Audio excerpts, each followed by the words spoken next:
loi elobi nini soki gouverneur bozouye na mbeba aza na mbeba faute nini tout ça pas de problème tous défendre Mouyej te ngana zalaka honnête gestion à Kabila ce n'était pas une gestion orthodoxe ngana lobaka boy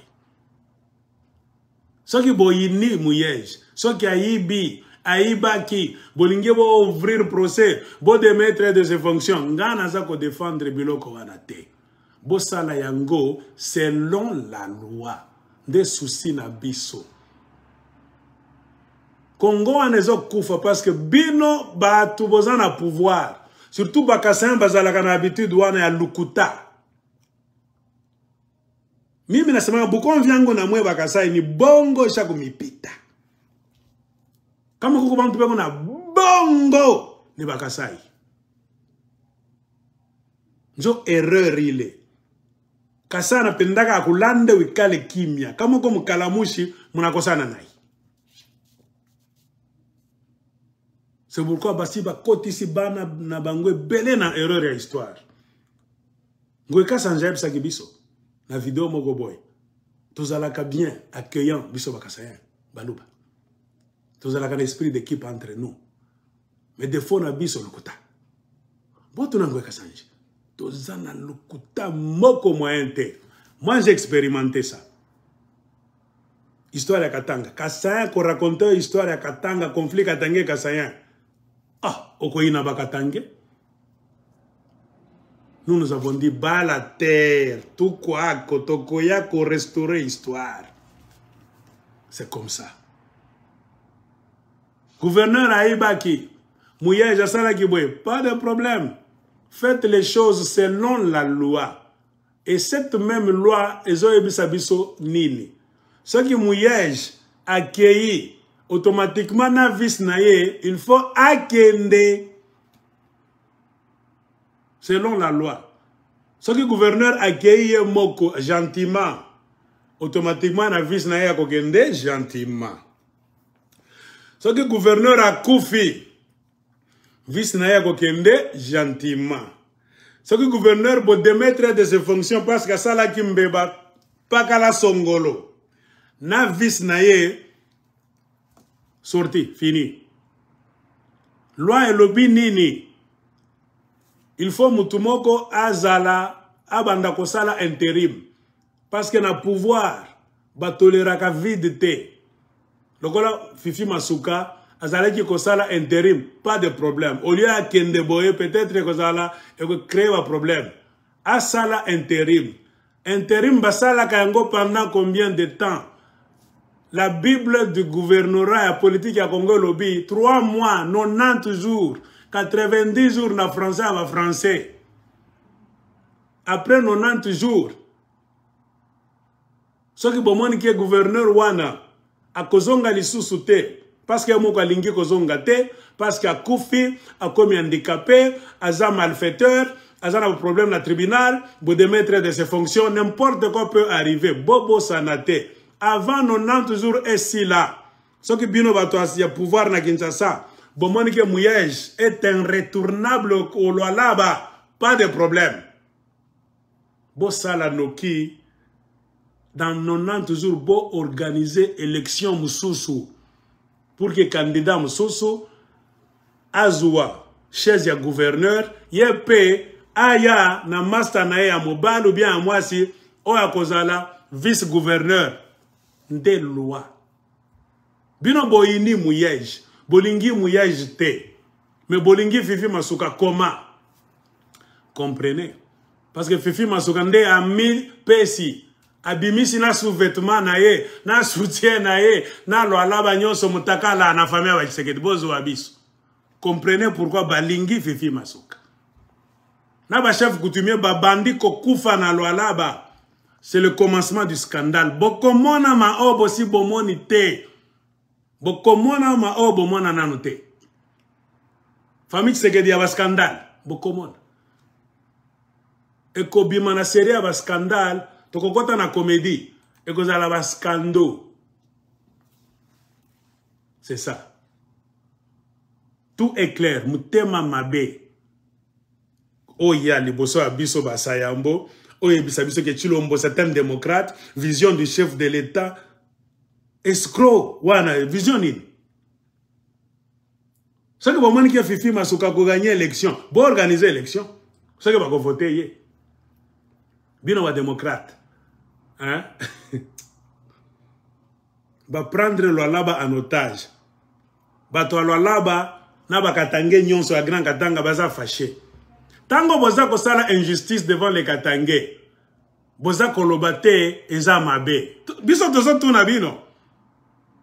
Toza ko lancer message na Congo mobimba. Ndendenge e bandaka. Ndendenge bazalaki ko sala na Mobutu depuis 1965 jusqu'à 1900 au moins 80 quelques, 89, tant que pouvoir à Mobutu bandeko chanceler. Ezalaki système wana.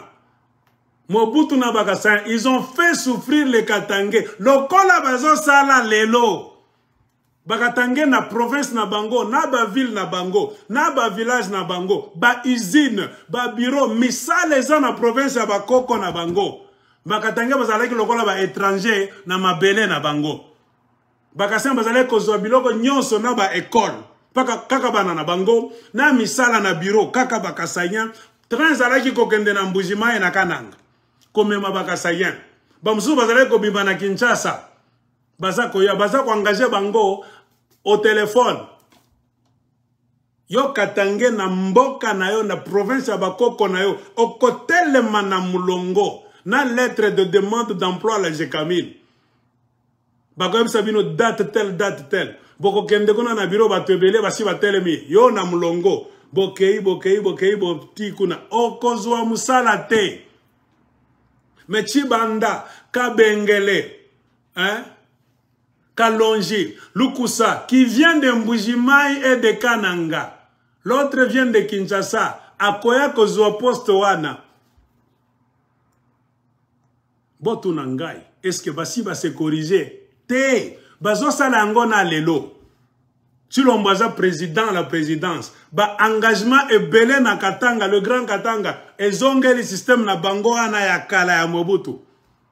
Tuna bakatangé bakoyebisa yo. Bakasayan bazo zonga avec force, sans se gêner, bazana sonité batouane. Biso tozo loba, ngasa ya mwana lobi, vous ne direz rien, vous ne me ferez rien. Moi je suis venu de l'Éternel. Ce qui va vous combattre, ce n'est pas moi. C'est cette vérité que je fais sortir de ma bouche. Dès qu'on ridiculise bino, qu'on hypnotise bino. La vérité c'est une puissance. Toko kende na combat na bino a minyatute. Ba combat à dépotoir. Non. Nous sommes les témoins gênants. Comme les prophètes de la Bible. Qui n'étaient même pas nombreux. Au temps de Noé, c'était Noé lui-même. Qui a prêché 40 ans avant le déluge. Bakatangé bazo lobate. Sayamboye mokondazo salaba vidéo sans honte. Le nombre d'années n'a qu'à prêcher. N'a qu'à tenir le ciel et la terre à témoin. Ba vidéo nanga bako banda utiliser ngo na ba tribunaux. C'est pourquoi na zolo ba na lingala, na swahili, na français. Pour que mokili mobimba e yeba nini Bakasayan ba zo sala lisusu na Katanga. Toza ko yebisa bino. Bozana ba intellectuel na bino. Chibanda Mwela Bujito toza ko cité kombo na ye lisusu. C'est lui qui était le premier à faire le tour de la Belgique là-bas. Chaque fois que ça la théâtre na ye wana un fou au pays de blancs, il a commencé à raconter l'histoire de Kasayan de Katangé, à créer comment les Katangés sont des bad boys, les Kasayan sont des good boys. Maintenant makambezo sala na Katanga, ezo sala na Katanga. Est-ce que bozo ka chibanda Mwela Bujito azoloba? Ata afan de qui? Bakasayan est belé. Droit de l'homme est dans maboko Bakasayan. Bato droit de l'homme mi balé baza Bakasayan. Est-ce que baza ko koma ba article pour que ba condamner mafia ya Tshilombo, pour que ba condamner esclavage, l'esclavagisme contre les Katangais sur leur terre. Bato bazolo bate. Ba trouver un go normal. Mais on va trouver anormal ceux qui Katangé à se lever pour qu'à se défendre dans ma belle bakoko naie et que ça anormal. Okomana ba imbécile lokola ba mal shibango ba kolega na tomba moi vidéo na bango qui est Katangé et qui ne l'est pas. Hein? Mais tu ne le verras jamais définir qui est Kassaïen et qui ne l'est pas. Qu'est-ce qui fait que le Kasaï ne se développe pas? Pourquoi un Kassaïen à la tête de l'État a échoué de développer le Kasaï? Pourquoi c'est un voleur notoire qui vole des millions? C'est comme un braqueur, un mafioso. Ils ont beaucoup volé. Il a 1001 conseillers qui ne sont que des voleurs. Il ne construit même pas le Kasaï. Il n'y a pas d'eau potable, pas d'électricité, pas de route, il n'y a rien. Et il a ouvert la voie. Il a mis en place des trains pour qu'on puisse vider le Kasaï. Et pendant 3 ans d'affilée, il a vidé le Kasaï. Il a pris toute la racaille du Kasaï. Les fous, les putes, les criminels, les Kaminasapu, les Wewa, tous, même les chefs coutumiers, ont fui pour laisser le Kasaï, pour aller se déverser au Katanga. Et le Katanga est saturé dans un Congo que nous disons, nous sommes tous les Congolais, aimons-nous les uns les autres. Mais comment un président peut vider sa propre terre pour aller séquestrer les Katangais chez eux? Est-ce que c'est ça le congolisme? C'est ça la congolité? Mal Chibango ne dira jamais ça. Okomana Buzoba naye, akozala na ba costume naye kuna, qui est Katangais et qui ne l'est pas. Zoba. Il court toujours derrière Masoko Abasi à Katanga. Mal Chibango na bino. Mario, irresponsable, asala kamusala malonga te, depuis Kinshasa. Vinaye, c'est toujours courir derrière les fesses des femmes katangaises. Asa la vidéo, na kozonga lae, 1 heure du temps. Tozo banga bino te, to respecta, tozo na éducation à malamu. Ce que to bandi kolobama, tozo lo balelo, parce que vous exagérez. Tozo ko prendre bana na biso côté à Katanga puis Congo Mobimba. Ko respecter banyangala kata miibite. Attention que ça président de la République. Il faut tradition en ici là. Président Zoba Muyibe zo teka Congo ko ba Rwandais tout ça. Ko respecter yete. Tout politicien qu'il soit Katangé, Kassaïen, Kivusien, je ne sais pas mu Congo, soit kaza Zoba, il est très traître ko respecter yete. Ndenge batonga kamboka.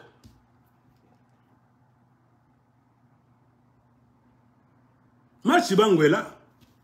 Azalaki derrière Bakabiliste. Il était toujours dans les mines. Aouti Kinshasa, Kasai, partout. A Koma Kinakatanga, rêve nae à Marchi Bango ana, toujours dans les mines, carré minier. Il a commencé. Il est arrivé au Katanga, rêve nae Zalaki carré minier. Il était avec les Katangais, car les Kabilistes étaient au pouvoir. Beaucoup de Katanga avaient des privilèges dans les mines. Marchi Bango s'est fait ami, intime. Amonesaki et Elongina et Malamu qui a l'ingaka Katangé. Il s'est lié aux Katangais. Car les Katangais jouissaient de quelques faveurs quand Kabila était au pouvoir. Quand Chilombo est venu, il a commencé à démonter les Katangais. Marchi Bango a trahi tous les Katangais qui l'aidaient même avec l'argent. Bakatangais nyoso basala qui pour que Marchi Bango ana azala. Na Lubumbashi, na Kolwezi, à se retourner comme un Kassaïen qui se respecte. Il a rejoint le groupe Yabakwan Tombol. Il a trahi tous les autres Katangais, au Bazalaki Kosala, na Bamine, au Bazalaki na Bakare minier. On est allé arracher des carrés miniers à ces Katangais parce que Marchi Bango Zalaki Masta na Bango. Tant que moi, maintenant, ce sont les Tshisekedi et les Tshisekedistes, Dani Banza. Bazo ça le recensement ya bakare minier pour que Dani Banzanjo nde chef pour que Zouayango apesa ngo bakasayan na bachisekediste. Marchi Bango s'est tourné, il a tourné Kazakh. A Bosani ma oyo biloko nyonsa malamu bakatange ona basale la kiye. A trahir Bango, baboto la ki Bango bakare minier na Bango.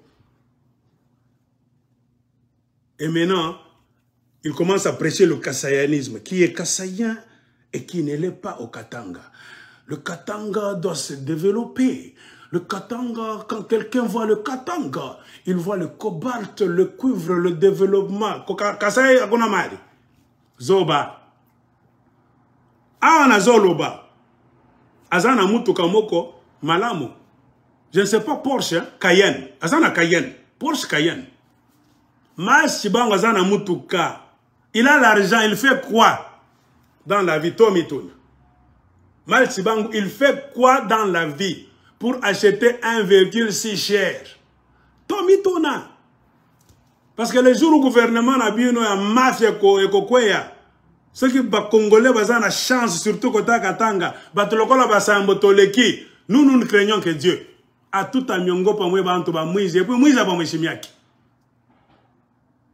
une femme qui est le fion. Yo, Maïr Sibangoza honnête.